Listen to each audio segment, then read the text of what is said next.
Саламатсыздарбы, урматтуу телекөрүүчүлөр. Доор үнү программасынын кезектеги көрсөтүүсү сиздердин назарыңыздарда. Бүгүн биз ушул Доор үнү программасында улуттук дем, дүйнөлүк бийиктик уңгу жолу жөнүндө сөз кылалы деп турабыз. Бул боюнча Кыргыз Республикасынын президентинин 2024-жылдын 18 декабрындагы атайын ушул уңгу жол боюнча жарлыкка кол койгон өзү бекитип, мына ошондон бери мынакей ушул улуттук дем, дүйнөлүк бийиктик уңгу жолу бүгүнкү күндө эл арасында иштеп дегендей, эл арасында тарап дегендей бүгүнкү күндө колго алынып келатат. Бүгүн биз атайын ушул мейман катарында ушул уңгу жолду уланталы деген темада атайын биз Кыргыз Республикасынын Улуттук жазуучулар союзунун мүчөсү, жазуучу, Ысык Көл областтык ардагерлер кеңешинин төрагасы Коомаров Келгенбай аксакалды чакырган элек мейманга. Куш келипсиз. Анан Келгенбаева мынакей ушул жогоруда айтып өттүм, мен ушул улуттук дем, дүйнөлүк бийиктик уңгу жолу жөнүндө. Мына өзүңүздөр ушул областтык ардагерлер кеңешинин төрагасы катарында мына аймагыбыздагы ардагерлер менен райондук, шаардык дегендей бирдикте өзүңүздөр чогуу иштеп, бирдикте ушул маселени көтөрүп дегендей элге жеткирүү иштерин колго алып келатасыздар. Мына бүгүнкү күндө өзүңүздүн ушул мына өзүңүз айтып атасыздар, жана жогоруда сүйлөштүк. Ушул боюнча дагы мына райондордун, шаарлардын арасындагы иштер байма-бай жүрүп келаткандыгы жөнүндө. Кандай колго алдыңыздар, кандай иштерди аткарып атасыздар? Алгач ушул жөнүндө токтоло кетсеңиз.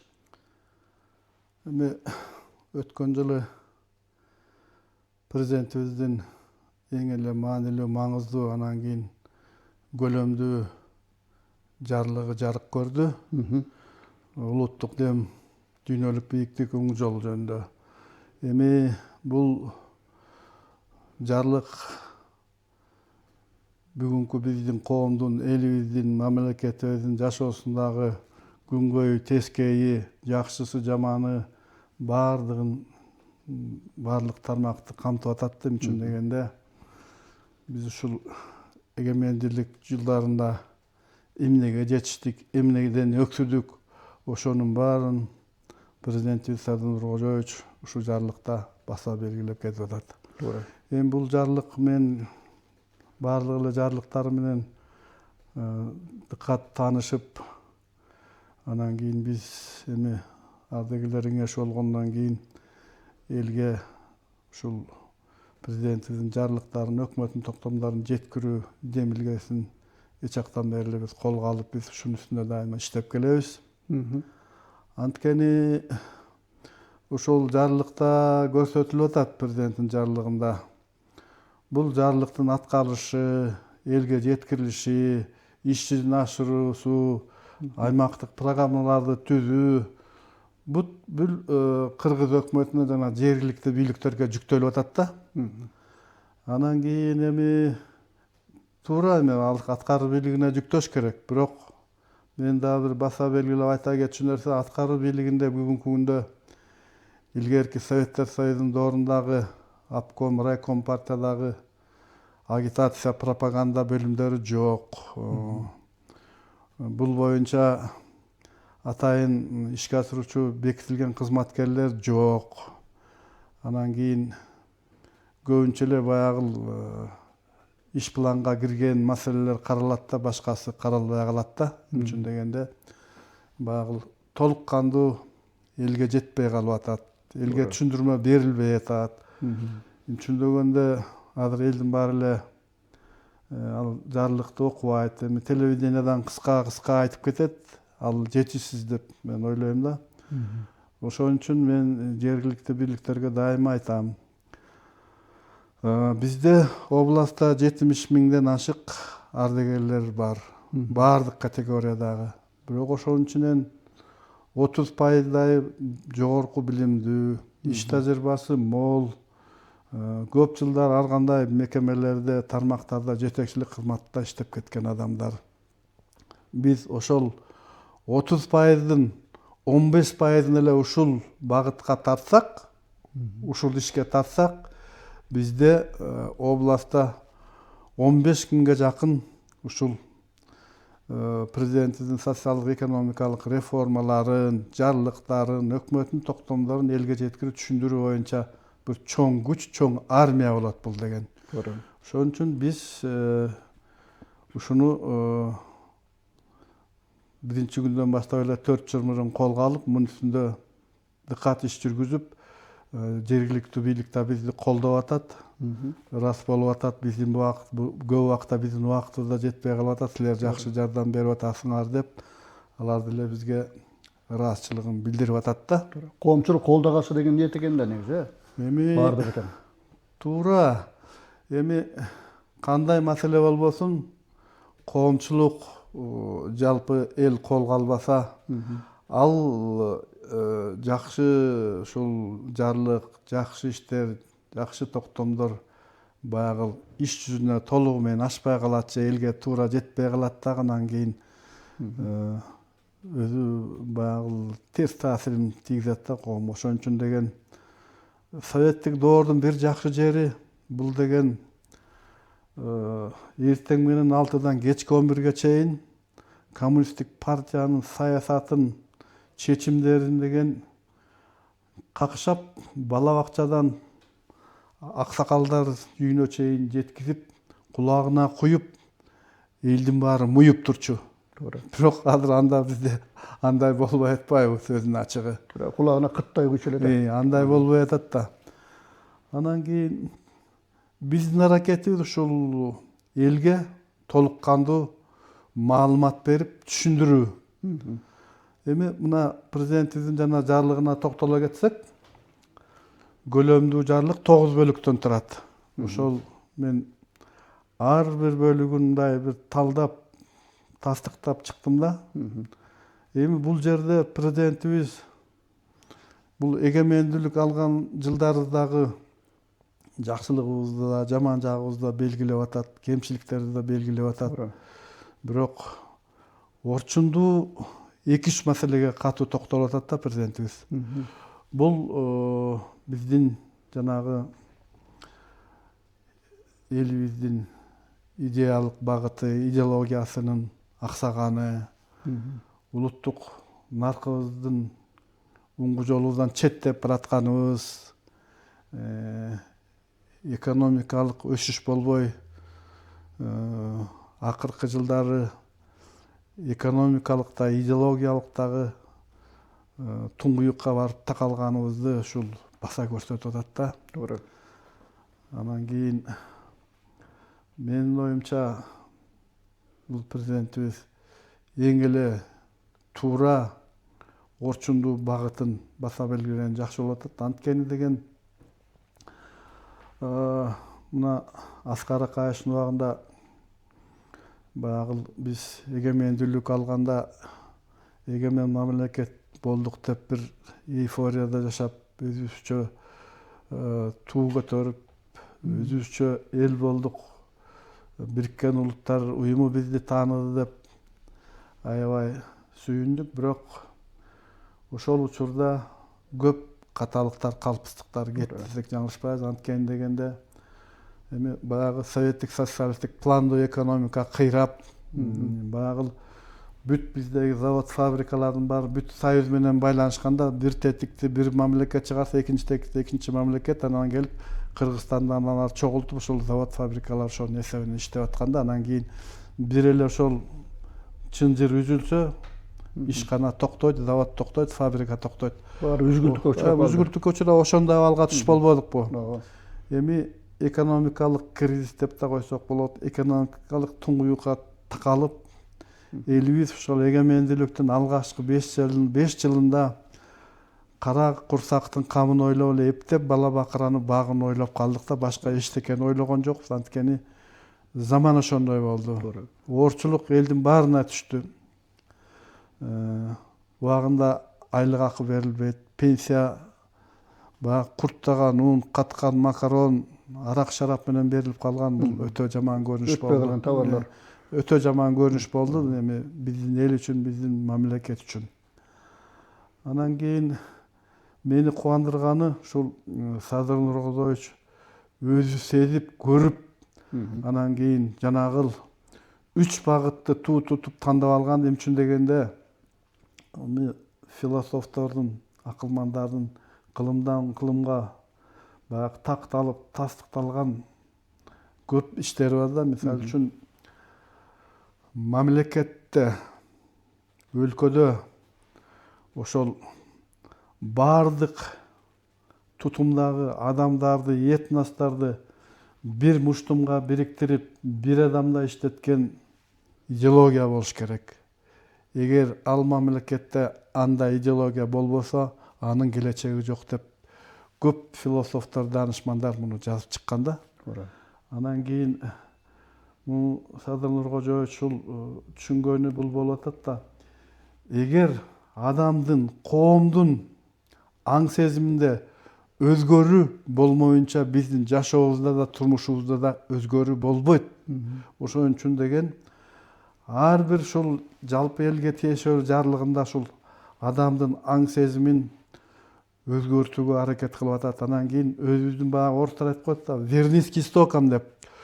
Өзүбүздүн уңгулуу жолубузга кайталы, улуттук наркыбызды унутпайлы, улуттук каада салт, рух дөөлөттөрүбүздү туу тутуп, анан кийин улуттук дем менен иштеп, алдыга жылалы, алдыга мамлекетти сүрөйлү деп ушундай маанилүү маселелерди козгоп атат да. Туура. Эми мынакей момуна идеология жөнүндө деп айтып калдыңыз. Мынакей чындыгында эгемендикти алгандан бери биз кыргыз эли жана жогоруда башында айтып кеттиңиз, чындыгында башында башаламандык болду. Канча деген кыргыз эл чачылды деген ошо мезгилдерде нерседен бар тең. Мамлекеттик элдин жыйнаган байлыктардын баары тең талаага кетти. Жеп ичкендер болду жана башка маселелер. Эми мынакей бүгүнкү күндө ошол мезгилдерде эле айтып келатты. Бүгүнкү күнгө айтылып келатат бүгүнкү күнгө чейин дегендей идеология жок кыргыз элинде депчи. Эми идеологияны жанагы орустун сынчылары Белинский деле айткан. Идеология акылдан чыгат, бирок тирүү нерселерди жаратуу эмес. Сүйүү деген сөз бар да. Туура, баары тирүү нерсе жаратылып турат да. Турмуш бар, заман бар, эл дегендер. Сүйүү деген ошол мына сиз айткандай бүгүнкү күндө ошол сөзү дагы уңгу жолду улантуу дегендей сезилип турат да. Элдин баягы сиз айтып атпайсызбы, 9 бөлүктөн турат, мында баардык маселе камтылган, мамлекеттик тил бар ичинде, туурабы? Баардык идеологиясы да бар мунун ичинде, жана башка каада салттар бар дегендей, кыргыз элинин баалуулуктары дегендей бар, бизде бар тең. Кыргыз элинин рухунун. Мына ошолор жөнүндө дагы мынакей камтылып жазылган. Биз эми ушуну колго алсак эле алдыга жүрүп кетеби дегеним да. Эми мен ушул кантип элге жеткириш керек? Көпчүлүк учурларда мен ушул 2-3 макала жаздым улуттук идеология жөнүндө. Орусчада, кыргызчада жаздым. Анан кийин ар кандай пикирлер айтылды. Биз 3 жыл мурун ушул Сүйүнбек Сапарбек Касманбектин башында турган атайын топ түзүлүп, ушул биздин мамлекеттик идеологиялардын негизги багыттарын аныктап, бир ошо боюнча иш кылсак деген жакшы маселе көтөрүлгөн. Анан кийин биз дагы ушуга өзүбүздүн салымыбызды кошолду. Биз дагы ушул областтык администрациянын чоң залында бүт областтагы аттуу баштуу барктуу ардегерлерди чогултуп, бул Тыныстанов университетинен дагы мугалимдерди чакырып туруп талкуу жүргүздүк ушул улуттук идеология боюнча. Анан кийин ал жерден көп пикирлер айтылды. Эми көпчүлүктүн ою жакшы да, баары бир ошол жерден элге баарыбызга тиешелүү көп маселелер бар да. Анан кийин биз ошол жерден топтолгон баягы сунуштардын баарын эске алып, атайын резолюция кабыл алып, анан кийин биз дагы жибергенбиз. Бирок бир нерсени мен баса белгилеп айткым келет. Анткени бул улуттук идеология көпчүлүк айтат, бизде жок, бизде улуттук идеология деген болгон эмес, андай мындай деп туура эмес пикирлерди айтылат да көп учурларда. Бирок мен андай пикирлерге кошулбайм. Анткени мамлекет деңгээлде идеология жок болсо да, улутубузда баягы тиги нечен кылымдарды, доорлорду карыткан, ушу Кыргыздын улуттук наркы дарыя, деңиз, океан десек жаңылышпайбыз. Мына кыргыз эли, бир уч кыргыз эли ушу бүгүнкү күнгө чейин сакталып, эл катары, мамлекет катары келиши бул биздин туу тутуп карманган улуттук наркыбыз, каада салтыбыз, рух дөөлөттөрү бизди мына ушул күнгө чейин сактап келди. Анан Кудай буйрса дагы сактайт деп эсептейм. Эмне үчүн дегенде, биз мына ушулардын баарын элге жеткирүүгө аракет кылып атабыз. Анткени акыркы мезгилдерде ушул жаш муундар менен улуу муундардын ортосунда ушул маселе боюнча ажырым пайда болуп атат да. Эмне үчүн дегенде, мисалы үчүн мындан бир 30-40 жыл мурун аксакалдар сүйлөшүп отурган жерге барсаң, аксакалдар ошол жерде улуттук каада салт, улуттук нарк, улуттук рух дөөлөт, санжыраны айтышар эле. Азыркы күнү аксакалдардын ортосунда отуруп калсаң, саясатты Москвадан баштайт, Бишкек менен бүтүрөт. Улуттук салт, каада салт, ал жөнүндө сөз жок. Санжыра боюнча анча-мынча сөз болушу мүмкүн, а башка сөз жок. Анан кийин бул идеология деген бул ар бир коомдун, ар бир мамлекеттин баягы уюткусу, уңгу жол десек жаңылышпайбыз. Мына алыска барбай эле коелу.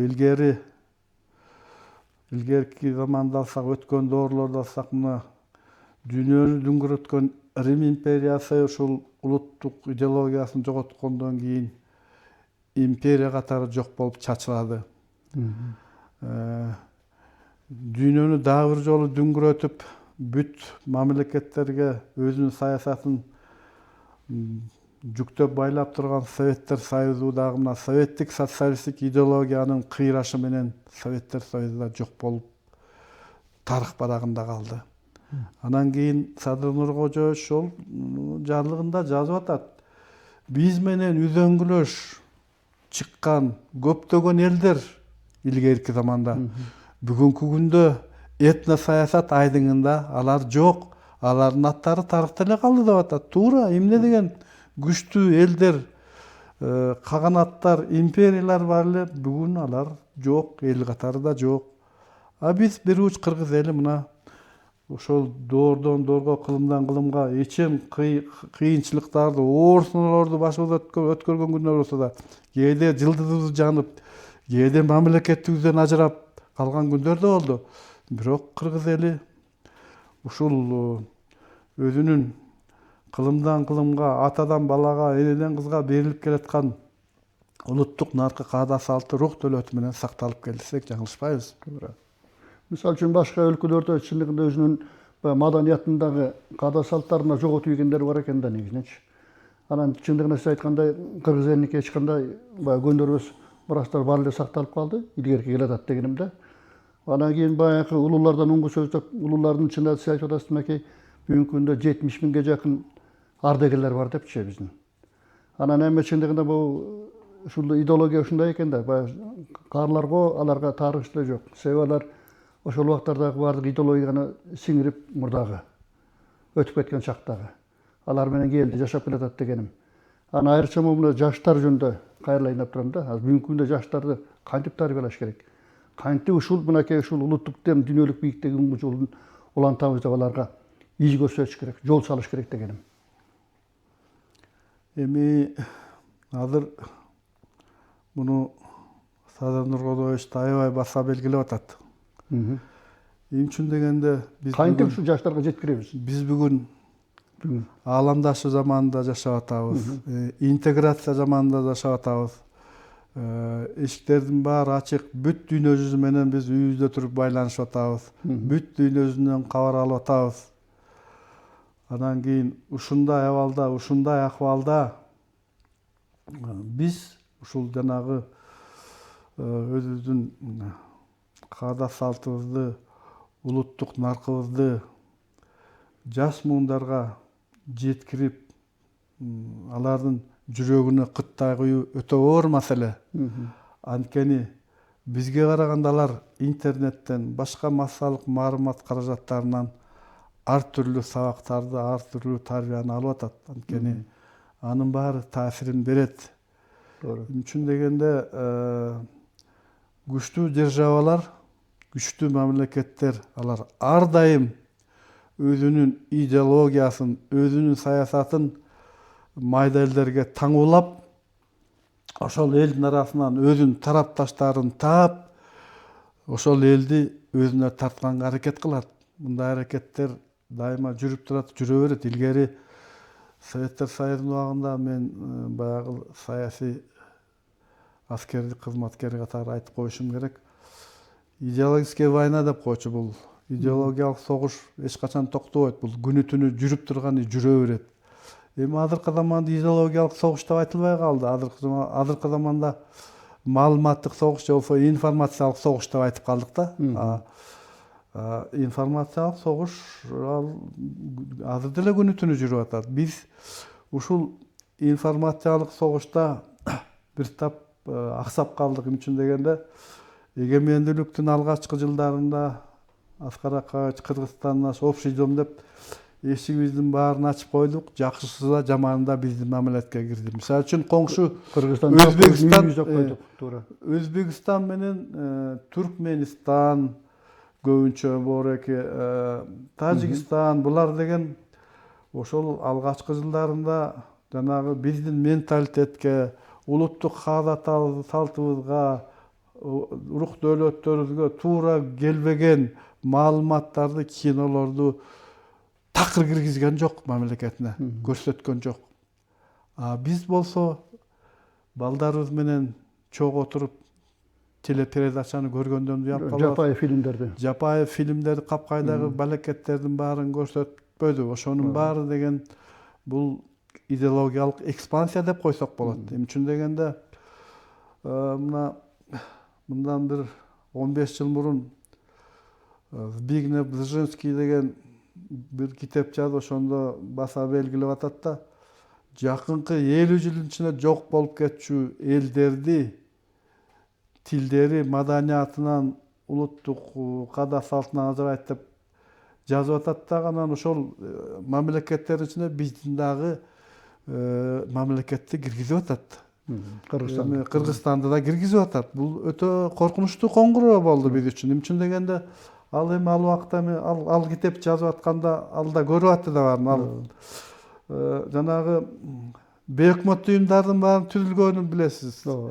19.000 бейөкмөт уюму түзүлүптүр Кыргызстанда. Анын баарын жанагы Фонд Сорос Америка каржылаган, анан кийин Батыш Европа каржылаган, чоң акчаларды бөлгөн. Ошолор аркылуу бизден бүт эмне маалымат, керек маалыматтардын баарын эч кандай чалгындоо кызмат жок алып турган аларчы. Толук кандуу маалыматтарды алып турган. Биздин жашоо турмушубуз, ой жүгүрүшүбүзгө чейин алар деген бүт маалыматтарды алып турган, жанагындай китепти жазып чыгарып атат да. Анан кийин азыркы учурда эми биз баарыбыз өзгөчө бул жанагы улгайып калган адамдар деген ар бир үй бүлөдө аксакал бар, ар бир үй-бүлөдө ата бар. Ошолор деген жаш муундарга деген, өсүп келаткан муундарга деген биздин кылымдан кылымга, атадан балага келаткан улуттук наркыбызды, каада салтыбызды кулагына куюп, жүрөгүнө уютушубуз керек. Антпесек биз ажырым болсо, Ар бир эртеңки күнү биздин келечегибиз олку-солку болуп калышы мүмкүн. Жанагы Збигнев Бжезинский айткан балекеттин келиши мүмкүн. Биз ошон үчүн ошого жол бербеш үчүн аябай аракет кылышыбыз керек. Анткени мына биздин ойчул даанышмандар бул жөнүндө биз илгертен эле айтып койгон. Мисалы Калыгыл Олия 200 жылдан ашык мурун бүгүнкү кыргыз элинин жашоосун, бүгүнкү кыргыз элинин турмушун көзгө сайгандай айтып атат да. Батасыз калат элиңер, балыксыз калат көлүңөр, короңор калат коргоосуз, тоолоруң калат топусуз, сок билек калат сокусуз, кагаздан аппак ун чыгар, казынабасың шум чыгар. санасы бузук элгелер, салт сана айткан тергелер, таза жеген жерлер жериңди четтен кемирер, учкуттан мурун өрт кетер, улуулардан каада салт кетер деп баса белгилеп. Мына бүгүнкү биздин жашоону муну туп-туура айткан деп мен айтсам болот. Анткени көп убакта ар кандай иш чараларда мына аксакалдарыбыз болот да, 80ден ашып калган эми аксакал, сакалдуу катары, ата катары. Эми жалпы журтка ушул жерде отургандарга бата берип койсоңуз десек, ошонун көпчүлүгү бата айтканды да билбейт. Кээ бири өзүнүн автобиографиясын айтып мактанып туруп алат. Кээ бири чала була бир бата беришип болот. Эми бул уят нерсе. Кыргыздын илгерки кандай аксакал болбосун, алар деген кыргыздын нукура баталарын жадып алдай жатка билип, түн ичинде тургузса дагы туруп бата берип айткан. Кайсы жерге барбасын батасын кенен кесири айтып турган. Эми муну менен мен эмнени айткым келет? Баягы оозунда осуяты бар, боюнда касиети бар аксакалдарыбыз өтө эле азайып калды. Биз деле ушу иш чараларда байкап атабыз, ушундай аксакалдар өтө сейрек кездешип калды. Бул өкүнүчтүү нерсе. Эми бүгүнкү күндө мына мындай иштер жүрүп атат да. Негизи мына жакында эле өзүңүз билесиз, биздин 23-сентябрь мамлекеттик тил күнү катарында майрамдар келип атат. Тил күнү. Тил күнү. Анан эми ошондо дагы биз ушул маекти курушуда мына доорунда дагы ушул өзүм өткөн программабызда жанагы биз филология илимдеринин докторлор менен, профессорлор менен маекте иштеп келдик да. Мына ошондо да ушул жөнүндө сөз болду. Ушул уңгу жолду уланталы дегенчи. Мына ошондо да айтылып атат, эми баягы Манас деп атабыз биз мынакей, туурабы? Идеологияны Манастан алыш керек деп. Кылымдардан бери келаткан Манас, мынакей көнөрбөс Манас, биздин Манасыбыз менен кыргыз эли бүт дүйнөгө даңктана да мактана турган нерсеси ушул. Чоң эпос экендиги бардык. Дүйнөдө мындай ааламда жок мындай эпостор. Эми Манаста бардыгы камтылган. Жашоонун каада салттары дагы, баалуулуктары дагы, аталардын наркы дагы, ушул энелердин дагы баркы дагы мына ушул жерде Манас китебине киргизилген бардыгытанчы. Манаста бар. Каныкей эненин кандай ушул убактардагы кызмат кылгандагысы жанагындай Манаска дагы, Манастын чоролоруна дагы ушул мисалы жана согушка барып турганда гүл азыктарды кандай камдап бергенде, кийимдерди кандай камдагандыгы жөнүндө. Бакай атанын мисалы үчүн баталары, көрөгөчтүгү, анын акылмандыгы мына ошол жерде турбай бардыгытанчы. Манаста бар эле ачык айкын турат да. Бирок ушул Манас китебин, Манас сабагын мектеп эмес, бала бакчалардан баштап окутуу керектиги, мектептерде окутуу керектиги, жогорку окуу жайларында окутуу керектиги колго алыныш керек го деп ойлойм да. Мына сиз өзүңүз деле мынакей мен байкап жүрөм, кээ бир учурларда мынакей жогорку окуу жайларына барып ушул боюнча дагы сиз улуттук дем, дүйнөлүк бийиктиги уңгу жолу жөнүндө маалыматтарды берип атасыз. Ошол убактарда жаштар, студенттер кандай кабыл алып атат? Ушул жөнүндө токтоло кетсеңиз. Эми биз ушул биздин улуттук наркыбыз, каада салтыбыз, жанагы Бул жерде мугалимдерде иштеш керек да. Президенттин жарлыгы боюнча ушул жогорку окуу жайларында студенттер менен кезигип атабыз. Эми көпчүлүк мектептерде болсо, айрым чоң мектептерде дагы мындай жогорку класстын окуучулары менен кездешип атабыз. Анан кийин ушул окуучулар болобу, мисалы үчүн окуучулардын арасында ушул улуттук нарк, улуттук каада салт жөнүндө айтканда жарымы укпай эле сүйлөшүп отурат, жарымы сотка чукулуп отурат. Бул жаман көрүнүш сөздүн ачыгы. Мен өз көзүм менен көрдүм. Анан кийин мисалы үчүн студенттердин арасында кызыгуу бар. Баягы түшүнгүсү келип, суроолорду берип аракет кылат. Анан кийин жакында эле мен дагы эки жерде ушул улуттук дүйнөлүк бийик уңгу жол боюнча жолугуш уюштурдум. Бул областтык ички иштер башкармасы, анан кийин Кара Кор шаардык шаардын депутаттары менен жолуктум. Анан кийин мына ички иштер башкармалыгында ошол кызматкерлер аябай кызыгуу менен угушту. Алар эми баягы кичине токтолуп калган адамдар да. Турмушка көзү каныгып көнүп казып калган адамдар аябай кызыгуу менен угушту. Анан депутаттарды мен байкап турдум да, ушул баары тең ушундай бирдем менен угушту да. Анан мен буну кубанып калдым да, ушул биз айткан сөздөрдү угуп, шуну бир өзүнө бала чакасына бир айтчу маселе экен, сөз экен деп калганына ынандым да мен. Өзү боюна сиңирип. Боюна сиңирген. Ошого мен ынандым да.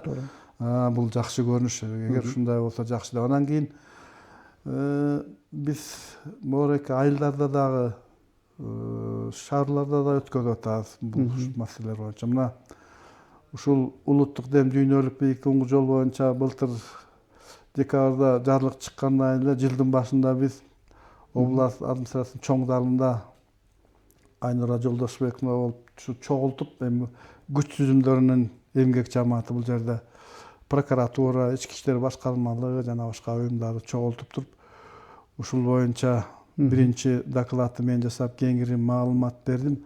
Алар дагы аябай кызыгуу менен угушту да, ар кандай суроолорду беришти.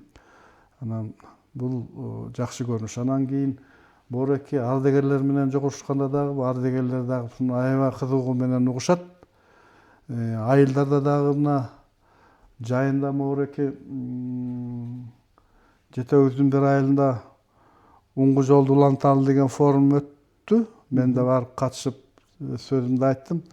Ошол жерде дагы ушул айылдын эли аябай кызыгуу менен угушту. Эми ал жерде чогулгандар ошол жергиликтүү бийликтин өкүлдөрү, райондук бийликтин өкүлдөрү, айылдын тургундары, мугалимдер, аксакалдар болушту. Анан кийин ушул жерден бир эже чыгып айтты. Бул маселени деген туура козгоп атасыңар. Муну деген колдон келсе ар бир райондо, ар бир шаарда өткөрүш керек деп. Биз мына жылдын башынан бери ушул улуттук дем уңгу жолу боюнча Ысык-Көл районунда өткөздүк. Анан кийин Жетегиз районунда өткөздүк. Түп районунда областтык масштабта өткөздүк. Ушул иш-чараны өткөзүп атабыз, жүргүзүп атабыз. Эми колдон келген иштердин баарын аткарып атабыз. Жергиликтүү бийлик болсо колдон келген жардам берип атат. Элди чогултуп бергенге, ошол тиешелүү зданияларды ошол жерде камдап бергенге жардамын берип атат. Биз дагы ушунун үстүндө иш алып барып атабыз да. Элге жеткиришинде баардык аракеттен жүрүп атат деңизчи. Сиздер тараптан дагы, башка тараптардан дагы. Эми бул жергиликтүү бийликтегилер дагы мындай башымыраак иштеш керек да. Себеби эл менен жүрөт деген, элдин арасында болот дегенде кээ бир учурларда турабы? Анан эми баягы илгери өзүңүз билесиз, баягы райондук газеталар бар эле, областтык газета деген бар эле. Эми республикалык газеталар өзүнүн алдына чагына жараша иштеп атат окшойт, чыгарып атат дегеним ба. Анан эми мындай ушулар ал убакта чындыгында ушундай пропаганда, агитация күчтүү эле да негизинчи. Ар бир үйгө кээси жетип, ошол мынакей улуттук дем дүйнөлүк бийиктик уңгу жолу деле ошентип ар бир үйгө кирип калмак. Кээсте ал убакта кээсте окуй турган кишилер бар эле дегендей. Бүгүнкү күндө өзүңүз айтып атасыз, көп эле баягы сотко отуруп, сотканы карап калды деген маселе болуп атат да негизинчи. Анан ушуларды дагы мынакей бала бакчаларды деп атабыз, жана бекер айткан жокпуз, мектептерди дагы. Ушул сабактарды киргизип, эми бала бакчаларга түшүнө бербейт го, бирок ошондой болсо дагы чакан жанагы манастарды айттыруу кичинекей. Комуз чертирип, күүлөрдү, мугалимдер бар да, музыканттар. Мына ошолорду тарбияласа болобу дегеним. Себеби кечкеле ошо кээде бала бакчага барсаң, кечкеле телевизор көрүп отурат жанагы. Экран балдарга деген мультфильмдерди коюп коет экен, оюнуна карап эле. Анан курчактарды берип коет, эмне болсо ошондо убакыт өтсө болду. Убакыт өтсө болду да. Бирок мындай ишти алар да колго алыш керек деген. Сиздин оюңуз? Эми бул туура маселе. Эмне үчүн дегенде баягы көптүк көргөн көп көл болот деп көпчүлүк колдоо көрсөтүп жапатырмак киришсе адамдын колунан келбеген иш жок. Баары чечилет, баары аткарылат. Ошо маселенин баары ошол көпчүлүк жапатырмак киришпей атканына болуп атпайбы? Мына айрым учурларда жергиликтүү бийликтердин адамдары менен жолугушуп, анан кийин бир ушул боюнча биз иш-чара өткөзөлү деле деп ушул жарлык боюнча акырын сурамжылоо жүргүзсөң көзүнөн көрүнүп турат да, бул жарлыкты окубаганы, түшүнүгү жок жарлык боюнча. Бирок ошо жергиликтүү бийликте жооптуу кызматтарды ээлеп турган адамдар. Алар кээ бирөө газетада эле окуп айталар, эчтеке окуп айтат. Анан кийин эми ушуларга президент ишенип жүктөп атат. Анан булардын эми негизги милдети болбосо да бир башкы милдеттерин бери деп мен ойлоп коем да, ошон үчүн буларга дагы талап коюш керек экен, талапты койдуруш керек экен деген маселе туулат да. Президенттин жарлыгы сөзсүз түрдө аткарылыш керек. Аткарылыш керек, жерде калбаш керек. Ооба, туура. Кандай бийлик болсо дагы, кандай адам болсо дагы, ар бир кыргыз жараны көтөрүш керек да. Туура. Жүрөгүнөн көтөрүш керек, мына кабыл алыш керек баардыгын. Азыр бир жакшы жери ушул президенттин аппаратында атайын ушул жарлыктар аткарылуу, токтомдор аткарылуу бөлүм бар. Алар жыл сайын келип ушул жергиликтүү бийликтин ушул жарлыктарды токтомдо аткарышын текшерип атат. Бул жакшы жөрөлгө да. Мурун такыр мындай иш болчу эмес да. Президенттин иш башкармаларынан келип текшерет. Мына жакында эле областтык администрацияны келип текшерип кетти. Ушул жарлыктардын токтомдорун, өкмөттүн токтомдорун аткарышын текшерип кетти. Бул туура иш. Анан кийин ошо бирок элге жеткириш кандай болот деген маселе болуш керек да. Ар бир үйгө жеткириш керек да, ар бир адамга. Ошол көйгөйдүн баары ошол ар бир адамга, ар бир үй бүлөгө жетпей аткандан да болуп атат да. Эмне үчүн дегенде бул телевиденияда деген программа көп. Мурун илгеркиде 2-3 программа болсо бир башка. Ар бир адам өзүнө каалаган программасын коет, ошону көрөт. Биздин жанагы өкмөттүн жарлыктары, токтомдору, тиги президенттин жарлыктары, токтомдору көбүнчө биздин улуттук телеканалдын жанагы 2-3 программасында көрсөтөт. Мамлекеттик башка жактан көрсөтпөйт. Аны элдин баары көрө бербейт. Анда деле ал жерде толугу менен айтат, үстүртөн ушул боюнча эмне иш жүргүзүлүп атат, айтып коет. Болду, ошону менен эле токтолуп калып атпайбы? Ошон үчүн туура маселе козголуп атат. Ушул толук кандуу элге жетпей калып атат да, сөздүн ачыгы. Туура. Анан эми кантип жеткиребиз эми? Сиздер кантип аласыздар колго дегендер? Эми бизге баягы мындай милдет эч ким тарабынан жүктөлгөн эмес. Бул демилгени, бул миссияны биз өзүбүз эле артып алдык бул жүктү. Эмне үчүн дегенде мына президентибиз колунан келген аракеттин баарын жасап атат. Мына кыргызда жакшы сөз бар да. 100 жылда жер жаңы, 50 жылда эл жаңы деп. Бирок мына биз өзүбүз менен көрүп, көзүбүз менен көрүп баарын сезип атабыз. Мына 4 жылдын ичинде эмне деген өргөрлөр болду, эмне деген жетишкендиктер болду, эмне деген өнүгүүлөр болуп атат. Ошон үчүн деген баягы элибизде айтат эмеспи?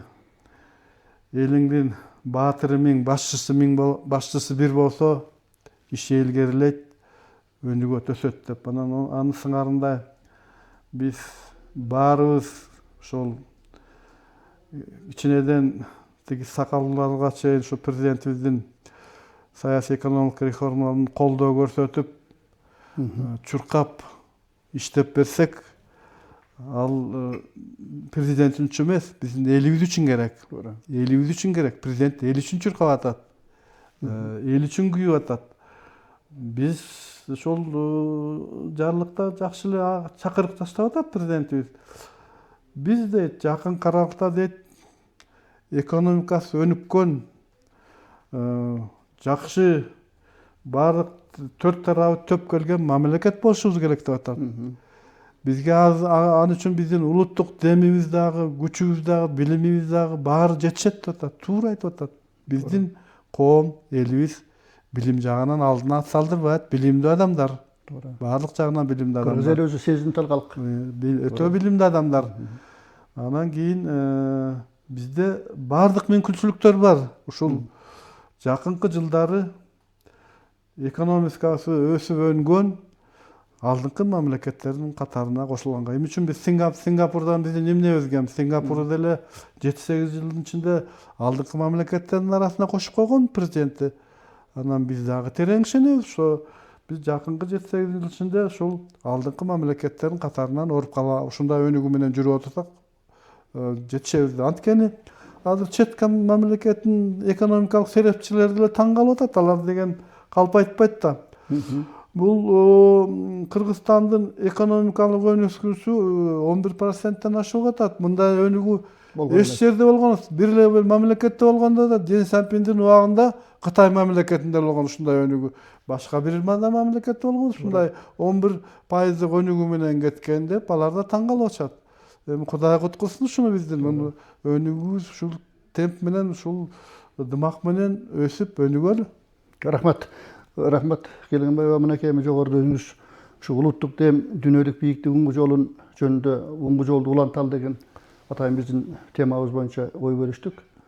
Анан эми чындыгында буга сиз күйбөсөңүз, мен күйбөсөм дегенде ким күйөт дегендей коомчулук өзү дагы түп көтөрүлө өзүлөрү мындай көтөрүп чыгат деген үмүттө турабыз. Эми сиз окшогон анан кийин баягы биздин эл үчүн күйгөн жарандарыбыз көп да негизичи. Анан эми ошолордогу колдоого алып ушул уңгу жолду улантыш үчүн аракет кылат деген үмүттө туралы. Дагы маегибиз уланат. Кайрадан урматтуу көрүүчүлөр, мына бүгүнкү биздин Доор үнү программабызда уңгу жолун уланталы деген темада атайын биз маек курдук. Мен сиздерге келген мейманды дагы бир ирет эсиңизге сала кетейин. Кыргыз Республикасынын Улуттук Жазуучулар союзунун мүчөсү, жазуучу, Ысык Көл областык ардегерлер кеңешинин төрагасы Келгенбай Кооманов болду. Кайрадан көгүлтөр экранына жолугушканча саламатта болуңуздар.